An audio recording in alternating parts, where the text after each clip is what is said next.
Hello friends, आज की इस वीडियो में हम डिस्कस करेंगे ह्यूरिस्टिक मेथड, जिसे खोज विधि, अनुसंधान विधि इत्यादि नामों से जाना जाता है, जैसा कि आप सभी जानते हैं। बट इस टॉपिक को आपके सिलेबस में कुछ अलग नेम से भी जाना जाता है और इसी से रिलेटेड आपका क्वेश्चन पूछा जाता है। वो है लर्नर एक्सप्लोरेशन या फिर टीचिंग एक्सप्लोरेशन, मतलब कि शिक्षार्थी अन्वेषण या फिर शिक्षण अन्वेषण। सो फ्रेंड्स, यह जो टॉपिक है आपके BEd first year pedagogy of mathematics subject से लिया गया है। तो इस टॉपिक से आपके क्वेश्चन बनते हैं कि शिक्षार्थी अन्वेषण से आप क्या समझते हैं। शिक्षार्थी अन्वेषण में ब्रॉड प्रिंसिपल्स, व्यापक सिद्धांतों की चर्चा कीजिए करके आपका लॉन्ग नोट्स में क्वेश्चन पूछा जाता है। वही शॉर्ट नोट्स में शिक्षार्थी अन्वेषण या फिर अन्वेषण विधि करके भी इसको पूछा जाता है। सो फ्रेंड्स, ये टॉपिक बहुत ही इम्पॉर्टेंट है आपके एग्ज़ाम के पॉइंट ऑफ व्यू से, क्योंकि हर साल इसको डिफरेंट तरीके से घुमा फिरा कर पूछा जाता है। सो आज की इस वीडियो में हम अन्वेषण विधि के बारे में वाइडली डिस्कशन करेंगे। तो चलिए फिर शुरू करते हैं। सो फ्रेंड्स, इस वीडियो में आगे बढ़ने से पहले ये कुछ इंपॉर्टेंट पॉइंट्स है जिसके थ्रू हम इस वीडियो में डिस्कशन करेंगे। सो फर्स्ट पॉइंट रहेगा हमारा अन्वेषण विधि का अर्थ। नेक्स्ट पॉइंट रहेगा इससे रिलेटेड हम एग्जाम्पल्स को भी समझने की कोशिश करेंगे। एंड नेक्स्ट पॉइंट रहेगा अन्वेषण विधि की परिभाषा। एंड नेक्स्ट पॉइंट रहेगा ऑब्जेक्टिव। इसी तरह से नेक्स्ट पॉइंट रहेगा प्रिंसिपल्स ऑफ इन्वेस्टिगेशन मेथड, जो कि मोस्ट इम्पॉर्टेंट पॉइंट है ये। एंड नेक्स्ट पॉइंट रहेगा अन्वेषण विधि की विशेषताएं और इसके कुछ दोष भी हैं जिसको हम डिस्कस करेंगे एंड में। एंड लास्ट में हम इस टॉपिक का समराइज करेंगे। तो इसमें से फर्स्ट पॉइंट है। सो फ्रेंड्स, इस टॉपिक को इन सभी नामों से जाना जाता है जिसको मैंने यहाँ पर हाईलाइट किया है। तो इसमें से है लर्नर एक्सप्लोरेशन, शिक्षार्थी अन्वेषण हो गया, डिस्कवरी मेथड, खोज विधि हो गया, रिसर्च मेथड, अनुसंधान विधि हो गया। इसी को ह्यूरिस्टिक मेथड भी कहा जाता है। सो फ्रेंड्स, इस प्रकार से आपको इन सारे नामों के बारे में पता होने चाहिए। बट जनरली आपके एग्जाम में क्वेश्चन को शिक्षार्थी अन्वेषण करके या फिर ह्यूरिस्टिक मेथड करके ही पूछा जाता है। सो अब नेक्स्ट पॉइंट है मीनिंग ऑफ लर्नर एक्सप्लोरेशन, शिक्षण अन्वेषण का अर्थ या फिर अन्वेषण विधि का अर्थ। सो इस मेथड को अनुसंधान विधि या फिर स्वयं ज्ञान विधि के नाम से भी जाना जाता है। तो इस मेथड का यूज सबसे पहले H.E. आर्मस्ट्रॉन्ग ने साइंस टीचिंग में किया था। फिर बाद में इसके यूटिलिटी, इसकी उपयोगिता को देखकर इसे अदर सब्जेक्ट में भी सक्सेसफुली यूज़ किया जाने लगा। सो इस प्रकार से इस मेथड में बच्चे को, स्टूडेंट्स को एक अनुसंधानकर्ता, अन्वेषक की स्थिति में रखा जाता है, इन्वेस्टिगेटर की स्थिति में रखा जाता है। सो इस प्रकार से अन्वेषण विधि की व्युत्पत्ति ग्रीक भाषा के शब्द ह्यूरिस्को से निकला है, जिसका अर्थ होता है मैं मालूम करता हूँ, आई डिस्कवर। तो इस प्रकार से सिंपली वे में इसे समझने की कोशिश करें तो अपने आप सीखने की विधि को ही क्या है, ह्यूरिस्टिक विधि की संज्ञा दी गई है। सो इस प्रकार से मैंने यहाँ पर इंग्लिश में भी डिस्क्राइब किया हुआ है, इसको भी हम देख लेते हैं। This method was used in science teaching of H.E. Armstrong. The heurisko word is derived from the word of Greek language which means I discover, I know। the method of learning itself has been named the। यहाँ पर ये heuristic method रहेगा, है ना, heuristic law. सो इस प्रकार से this method is to induce the parents to minimise the parents and motivate them to identify the truth by searching more and more। सो इस मेथड का तात्पर्य है कि बच्चे को कम से कम बताना और उन्हें स्वयं अधिक से अधिक खोज करना, एक्सप्लोर करना और सत्य को पहचानने के लिए उन्हें मोटिवेट करना है। सो इस प्रकार से आई होप कि आपको ये पॉइंट अच्छे से समझ में आ गए होंगे। अब हम इस टॉपिक से रिलेटेड एग्जाम्पल्स देख लेते हैं। सो फ्रेंड्स, मान लो कि हमें बच्चों को पैरेललोग्राम, समांतर चतुर्भुज के उनके फीचर्स के बारे में स्टडी कराना है, वो भी ह्यूरिस्टिक मेथड के थ्रू। तो सबसे पहले टीचर जो है बच्चों को पेपर में जो भी डिफरेंट शेप्स की बनी हुई समांतर चतुर्भुज को वह सामने रख देता है और बच्चों से यह क्वेश्चन करता है कि इसे आप लोग अपना स्वयं से सर्च करिए और मेरे को बताइए कि समांतर चतुर्भुज के कौन कौन से क्वालिटीज़ हैं, इनके कौन कौन से फीचर्स हैं करके, या फिर इस बारे में आप विचार करिए करके।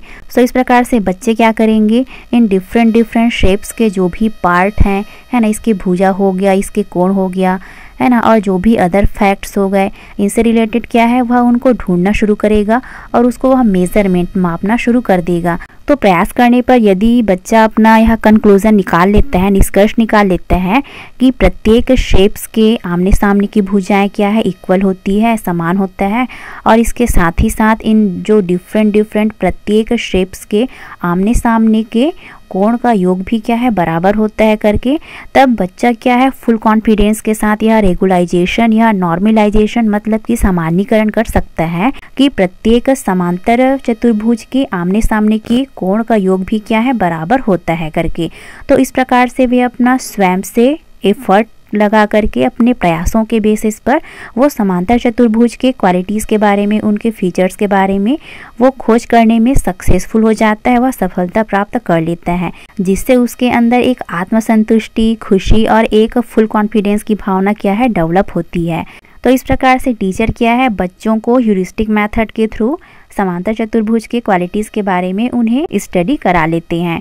सो फ्रेंड्स, इस प्रकार से ह्यूरिस्टिक मेथड का एक क्वालिटीज़ यहाँ पर ये पता चल जाता है कि इससे बच्चे में फुल कॉन्फिडेंस की भावना क्या है, डेवलप होती है, और इसके साथ ही साथ बच्चे में तर्क विश्लेषण की क्षमता भी क्या है, डेवलप होती है, उनका मानसिक विकास होता है। सो इस प्रकार से आई होप कि आपको ये एग्जाम्पल अच्छे से समझ में आ गए होंगे, एंड आई होप कि इसे आप अपने वर्ड में डील कर लेंगे, जिसे मैं आपको अभी ओरली बताई हूँ, क्योंकि इसको आपको बताने पड़ेंगे। सो नेक्स्ट पॉइंट है definition of learning exploration method, शिक्षण अन्वेषण की परिभाषा। तो इसमें प्रोफेसर आर्मस्ट्रॉन्ग के अनुसार अन्वेषण विधि वह विधि है जिसमें हम छात्र को अन्वेषक की स्थिति में रखते हैं। Investigation method is the method in which we place the student in the position of investigator. तो इस डेफिनेशन को एक्सप्लेन करने की ज़रूरत नहीं है, हम लोग ने इस पर पहले डिस्कशन कर लिया है। सो फ्रेंड्स, मैं आपको यहाँ पर सजेस्ट करूँगी कि यदि यह क्वेश्चन आपके लॉन्ग नोट्स में आ जाता है एग्ज़ाम में, तो आपको पहले शिक्षण विधि से स्टार्ट करना होगा, मतलब कि आपको शिक्षण विधि का अर्थ परिभाषा बताना होगा, इसके टाइप्स के बारे में, प्रकार के बारे में बताना पड़ेगा कि मैथमेटिक्स टीचिंग के कितने सारे टीचिंग मेथड्स हैं उसके बारे में कम से कम 5 से 6 शिक्षण विधि को बताने होंगे, है ना, जिसमें से आप एक मेथड में अन्वेषण विधि करके अपना डिस्क्राइब कर लीजिएगा, एंड देन आप स्टार्ट करेंगे अन्वेषण विधि मतलब कि ह्यूरिस्टिक मेथड का मीनिंग, डेफिनेशन, जो भी मैंने इंपॉर्टेंट पॉइंट में बताए हैं उसको आप लाइन से डिस्क्राइब करेंगे। सो इस प्रकार से, और यदि यह टॉपिक आपके शॉर्ट नोट्स में आ जाता है तो इसे आप डायरेक्ट भी स्टार्ट कर सकते हैं, मतलब कि ह्यूरिस्टिक मेथड का मीनिंग डेफिनेशन से आप स्टार्ट कर सकते हैं। सो नेक्स्ट पॉइंट है ऑब्जेक्टिव्स ऑफ इन्वेस्टिगेशन मेथड, अन्वेषण विधि के उद्देश्य। सो फ्रेंड्स, यदि इस पॉइंट को हम सिंपली वे में समझने की कोशिश करें तो कि बच्चे में अन्वेषण विधि के माध्यम से इन सारे क्वालिटीज़ को डेवलपमेंट करना ही क्या है, अन्वेषण विधि का मेन एम है। सो इसमें से फर्स्ट पॉइंट है to create a sense of love of truth in children, बालकों में सत्य प्रीति की भावना उत्पन्न करना।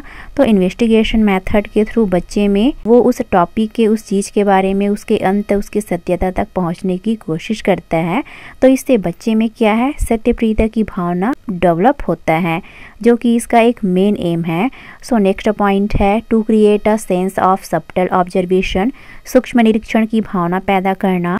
तो इन्वेस्टिगेशन मेथड के थ्रू बच्चे जो है उस टॉपिक की सूक्ष्मता तक पहुंचने की कोशिश करते हैं, उस टॉपिक के, उस चीज़ के गहराई तक पहुंचने की कोशिश करते हैं, है ना। सो इस प्रकार से सूक्ष्म निरीक्षण की भावना पैदा करना ही क्या है, अन्वेषण विधि का मेन एम है। सो नेक्स्ट पॉइंट है डेडिकेशन टू हार्ड वर्क, परिश्रम के प्रति लगन, जो कि ऑब्वियस है क्योंकि ह्यूरिस्टिक मेथड में बच्चे को स्वयं से हार्डवर्क करना पड़ता है, वो अपना स्वयं से प्रयत्न करते हैं और अपने लक्ष्य को प्राप्त करते हैं, उस टॉपिक या फिर उस चीज़ के बारे में वो खोज करते हैं, क्योंकि इसमें बच्चे को इन्वेस्टिगेटर के सिचुएशन पोजीशन में रखा गया है। सो इस प्रकार से परिश्रम के प्रति लगन क्या है, अन्वेषण विधि का मेन एम है। सो नेक्स्ट पॉइंट है to generate originality in work, कार्य में मौलिकता उत्पन्न करना, बच्चे में उस चीज़ के प्रति या फिर उस टॉपिक के प्रति उनके मौलिकता, उसका जो बेस है, आधारभूत चीज़ तक पहुंचने की कोशिश करते हैं बच्चे जो है। सो इस प्रकार से अन्वेषण विधि का मेन एम क्या है, बच्चे में कार्य में मौलिकता उत्पन्न करना। सो इस प्रकार से नेक्स्ट पॉइंट है टू डेवलप थिंकिंग पावर, चिंतन शक्ति का विकास करना। तो इन्वेस्टिगेशन मेथड के थ्रू बच्चे में चिंतन शक्ति का विकास होता है। वो अपना स्वयं से एनालिसिस करते हैं, चीज़ों को वो ढूंढते हैं अपना स्वयं एफर्ट लगा करके। सो इस प्रकार से अन्वेषण विधि का मेन एम क्या है, बच्चे में थिंकिंग पावर, उनके चिंतन शक्ति का विकास करना। सो नेक्स्ट पॉइंट है प्रिंसिपल्स ऑफ इन्वेस्टिगेशन मेथड, अन्वेषण विधि के सिद्धांत। सो फ्रेंड्स, प्रत्येक मेथड का या फिर प्रत्येक चीज़ का अपना एक अलग प्रिंसिपल्स होता है, उसका बेसिक चीज़ होता है जिस पर वो मेथड या फिर वो चीज़ टिका होता है। सो इस प्रकार से अन्वेषण विधि के मूलभूत सिद्धांत निम्नलिखित हैं। फर्स्ट पॉइंट है लर्निंग बाय डूइंग, करके सीखना। एंड फ्रेंड्स, मैं आपको यहाँ पर बताना चाहूँगी कि अगर आपको इन सारे पॉइंट के बारे में वाइडली इंफॉर्मेशन, वाइडली नॉलेज चाहिए तो इसके पहले भी हमने मैथमेटिक्स करिकुलम वाले टॉपिक में वाइडली डिस्कशन किया हुआ है इन सारे पॉइंट्स के बारे में, तो आप उस प्रीवियस वीडियो को देख सकते हैं। लिंक जो है आई बटन में गिवन है। सो इस प्रकार से अन्वेषण विधि का एक बेसिक सिद्धांत क्या है, करके सीखने पर आधारित है, क्योंकि इसमें बच्चे अपना स्वयं से एफर्ट करते हैं, अपना स्वयं से कार्य करके ही क्या है वो उस टॉपिक तक पहुंचते हैं, उस पर वो सर्च करते हैं, उनका वो आंसर ढूंढने की कोशिश करते हैं। सो इस प्रकार से अन्वेषण विधि का मूलभूत सिद्धांत क्या है, करके सीखना। सो नेक्स्ट पॉइंट है प्रिंसिपल्स ऑफ एक्शन, क्रियाशीलता का सिद्धांत। तो अन्वेषण विधि में बच्चे को खुद से हार्डवर्क करना पड़ता है। सो इस प्रकार से यह क्रियाशीलता के सिद्धांत पर आधारित है। सो नेक्स्ट पॉइंट है एप्लीकेशन ऑफ साइंटिफिक मेथड, वैज्ञानिक विधियों का प्रयोग। सो फ्रेंड, जैसा कि हमने स्टार्टिंग में डिस्कस करा कि जो अन्वेषण विधि है उसका यूज़ सबसे पहले साइंस टीचिंग में किया गया प्रोफेसर आर्मस्ट्रॉन्ग के थ्रू, है ना। फिर बाद में इसके यूटिलिटी को देखते हुए क्या है इसे अदर सब्जेक्ट में भी सक्सेसफुली यूज़ किया जाने लगा। तो इसका जो बेसिक चीज़ है वो क्या है, साइंटिफिक मेथड है ये, क्योंकि इसका जो पूरा प्रोसेस होता है वो लॉजिकल होता है, सिस्टमेटिक होता है। इससे बच्चे में तर्क क्षमता का विकास होता है ना। बच्चे एनालिसिस करना सीखते हैं और मेन चीज़ है लॉजिकल थिंकिंग। सो इस प्रकार से यह वैज्ञानिक विधियों का प्रयोग के सिद्धांत पर आधारित है। सो नेक्स्ट पॉइंट है प्रिंसिपल ऑफ यूटिलिटी, उपयोगिता का सिद्धांत। अन्वेषण विधि का मेन जो प्रिंसिपल है वो है उपयोगिता का सिद्धांत, मतलब कि इस मेथड के थ्रू बच्चे जो है उस टॉपिक के प्रति, उस चीज़ के बारे में वो अधिक से अधिक उनके लाइफ में यूज़ हो सके, उनके लाइफ में वो उपयोग हो सके करके। तो उपयोगिता के सिद्धांत पर क्या है, अन्वेषण विधि बेस्ड है। सो नेक्स्ट पॉइंट है यूजफुल लाइफ, जीवनोपयोगी। तो अन्वेषण विधि का एक मेन प्रिंसिपल ये भी है कि यह बच्चे के लिए, व्यक्ति के लिए अधिक से अधिक उनके लाइफ के लिए यूजफुल हो, उनके जीवन में उपयोगी हो करके। जैसे कि मैं आपको यहाँ पर एग्जांपल बताना चाहूँगी कि अभी के टाइम में क्या है, टाइम बे टाइम बेमौसम जो है बारिश हो रहा है ना। तो ये क्लाइमेट चेंज मतलब कि जलवायु परिवर्तन। तो ये जलवायु परिवर्तन का मेन रीज़न क्या है, एक तो है कि पेड़ों की कटाई बहुत ज़्यादा हो गई है ना, जिसकी वजह से हमारी पृथ्वी का टेम्परेचर भी हाई हो गया है। इससे साइक्लिक चेंजेस भी आ गए हैं, ऋतुओं का भी परिवर्तन हो गया है, क्योंकि गर्मी के दिन में भी कभी कभी बारिश हो जाता है। और इसका एक मेन इफेक्ट क्या देखने को मिल रहा है कि मौसम बेमौसम जो है बारिश हो रहा है, कई जगह पर तो गर्मी के दिन में बाढ़ आ जाता है। तो इस तरीके से क्या है, हम बच्चों के सामने इस टॉपिक पर अपना चर्चा कर सकते हैं। बच्चे से यह क्वेश्चन कर सकते हैं कि ये क्लाइमेट चेंज होने का मेन रीज़न क्या हो सकता है करके। तो इससे क्या है, बच्चा इसे अपने लेवल तक अपने से खुद से वो एफर्ट लगाएगा कि इसका मेन रीज़न क्या हो सकता है करके, है ना। वो आपस में भी चर्चा करेंगे एंड वो अपने मेन चीज़ अपना वो स्वयं से एफर्ट लगाएगा, उस चीज़ के बारे में वो ढूंढने की कोशिश करेगा, जानने की कोशिश करेगा। तो इन चीज़ों के बारे में अवेयर रहना, जानना भी क्या है, हमारे लिए बहुत ही ज़रूरी है, बच्चों के लिए बहुत ही ज़रूरी है। तो इस प्रकार से क्या है, अन्वेषण विधि जो है जीवनोपयोगी सिद्धांत पर आधारित है। सो फ्रेंड्स, आई होप कि आपको ये सभी पॉइंट अच्छे से समझ में आ गए होंगे। अब नेक्स्ट पॉइंट है क्वालिटीज़ ऑफ, इसे मेरिट भी बोलते हैं, फीचर्स भी बोलते हैं। तो क्वालिटीज़ ऑफ इन्वेस्टिगेशन मेथड, तो इसकी विशेषताएं निम्नलिखित हैं। फर्स्ट इसकी क्वालिटीज़ है curiosity to know the truth in children, बालकों में सत्य को जानने की जिज्ञासा। तो अन्वेषण विधि के माध्यम से बच्चे में उस टॉपिक के प्रति, उस चीज़ के प्रति सत्य को जानने की क्यूरियोसिटी क्या है, उत्पन्न होती है, जो कि इसका एक मेन क्वालिटीज़ हो जाता है। सो नेक्स्ट पॉइंट है development of reasoning ability in the student, विद्यार्थी में तर्क क्षमता का विकास करना। तो अन्वेषण विधि के माध्यम से बच्चे में लॉजिकल थिंकिंग, रीजनिंग एबिलिटी है ना, उसका मेंटल डेवलपमेंट भी बहुत ही अच्छे तरीके से होता है। सो इस प्रकार से बच्चे में तर्क क्षमता का विकास भी क्या है, इसका एक अन्वेषण विधि का एक मुख्य क्वालिटीज़ हो जाता है। सो नेक्स्ट पॉइंट है development of confidence and scientific attitude, आत्मविश्वास एवं वैज्ञानिक दृष्टिकोण का विकास। जैसा कि हमने फर्स्ट वाले एग्जाम्पल में डिस्कस करा कि बच्चा जब उस टॉपिक के बारे में या फिर उस चीज़ के बारे में अपने से वो सर्च करता है और उसके आंसर्स को वह ढूंढ लेता है, उसके कंक्लूजन तक वो पहुंच जाता है और सफल हो जाता है, तो इससे क्या है, बच्चे में फुल कॉन्फिडेंस की भावना डेवलप होती है और इसके साथ ही साथ उनमें साइंटिफिक एटीट्यूड भी डेवलप होता है, जो कि इसका एक मेन क्वालिटीज़ हो जाता है। एंड फ्रेंड्स, इसके साथ ही साथ अन्वेषण विधि का एक क्वालिटीज़ ये भी हो जाता है कि इससे बच्चे में सभी प्रकार से इवैल्यूएशन है ना, उस टॉपिक के प्रति आलोचना करने की क्षमता जो है डेवलप हो जाती है, जो कि इसका एक मेन क्वालिटीज़ हो जाता है। इसके अलावा भी एक पॉइंट आप और इंक्लूड कर सकते हैं, जैसे कि बच्चे सीखने के प्रोसेस में इन अनेक प्रकार के नॉलेज, इन्फॉर्मेशन, जानकारी प्राप्त कर लेता है, जो केवल इस मेथड के द्वारा ही पॉसिबल है। सो इस प्रकार से यह पॉइंट भी क्या है, अन्वेषण विधि का एक मेन क्वालिटीज़ हो जाता है। सो अब नेक्स्ट पॉइंट है demerits of learning exploration method, अन्वेषण विधि के दोष। सो फ्रेंड्स, अन्वेषण विधि के जहाँ इतने सारे क्वालिटीज़ हैं, वहीं इसके कुछ ड्रॉबैक भी हैं, जो कि इस प्रकार है। सो फर्स्ट पॉइंट है, यह मेथड छोटी कक्षा के बच्चों के लिए ठीक नहीं है। This method is not suitable for children of small classes, क्योंकि बच्चे मानसिक रूप से परिपक्व नहीं होते हैं, इस वजह से यह छोटे कक्षा के बच्चों के लिए उचित नहीं है यह मेथड। सो नेक्स्ट पॉइंट है, इसमें प्रगति की गति धीमी रहती है, इस वजह से इस मेथड में टाइम भी अधिक लगता है, या फिर इस पॉइंट को आप ऐसा भी बोल सकते हैं कि इस मेथड में समय अधिक लगता है, जो कि इसका एक ड्रॉबैक हो जाता है, क्योंकि इसमें जो प्रोग्रेस का प्रोसेस है वो स्लो रहता है इसलिए। सो नेक्स्ट पॉइंट है, नियत समय में पाठ्यक्रम समाप्त नहीं किया जा सकता है, क्योंकि इसमें टाइम अधिक लगता है इस वजह से, और प्रोग्रेस का प्रोसेस भी स्लो होता है इसलिए। सो नेक्स्ट पॉइंट है, इसमें छात्रों से अत्यधिक आशा की जाती है। In this a lot is expected from this students, जबकि नया ज्ञान खोजना कोई सरल कार्य नहीं है। यहाँ पर मिस्टेक हो गया है ना, क्योंकि उस चीज़ के बारे में नए ज्ञान को, नए तथ्यों को ढूंढना कोई इजी काम नहीं है, जो कि इसका एक ड्रॉबैक हो जाता है। इसमें बच्चों से अधिक एक्सपेक्ट किया जाता है। सो इस प्रकार से नेक्स्ट पॉइंट है, यह मेथड प्रचलित नहीं है। This method is not popular, तो इसमें लैक ऑफ टेक्स्ट बुक, मतलब कि इसमें इस मेथड से टीचिंग करने के लिए पाठ्य पुस्तकों का अभाव है, इस वजह से यह मेथड प्रचलित नहीं हो सकती, जो कि इसका एक डीमेरिट्स हो जाता है। सो फ्रेंड्स, आई होप कि आपको ये सभी पॉइंट अच्छे से समझ में आ गए होंगे। सो नेक्स्ट पॉइंट है रोल ऑफ टीचर, अध्यापक की भूमिका। तो इसमें अध्यापक सेकेंडरी पोजीशन में रहते हैं, मतलब कि this method is not teacher oriented, यह मेथड शिक्षक प्रधान नहीं है। इसमें टीचर्स टाइम टू टाइम, समय समय पर बच्चे की हेल्प बस करते हैं, उनका सहायक मात्र होता है, मार्गदर्शक उनको एक डायरेक्शन देने वाले बस होते हैं। बाकी जो कुछ भी चीज़ें हैं वो बच्चे अपना स्वयं से करते हैं। बट इसमें अपने को टीचर के पॉइंट ऑफ व्यू से देखना है, क्योंकि इसमें टीचर के रोल के बारे में अपने को बताना है।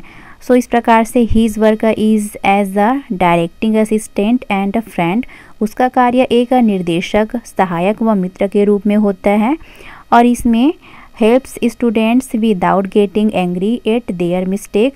इसमें अध्यापक का यह रोल होता है कि छात्रों की भूल पर क्रोधित ना हो करके उनकी वो हेल्प करे, मदद करे करके। और इसके साथ ही साथ टीचर को स्वयं ही एक कुशल खोजी होना चाहिए, और उसमें खोज करने के, एक्सप्लोरिंग करने के क्वालिटीज़ भी होने चाहिए। सो इस प्रकार से टीचर प्रॉब्लम से रिलेटेड जो भी मटेरियल है, जो भी इंफॉर्मेशन है, सामग्री हो गया, सूचनाएं हो गया इत्यादि देने के लिए उन्हें हमेशा रेडी रहना चाहिए बच्चों को। तो इस प्रकार से इसमें टीचर का मेन रोल होता है एक निर्देशक की तरह, सहायक की तरह व मित्र की तरह। और इसके साथ ही साथ बच्चों के भूल होने पर उन्हें एंग्री नहीं होना है, क्रोधित नहीं होना है, बल्कि उनकी मदद करना है।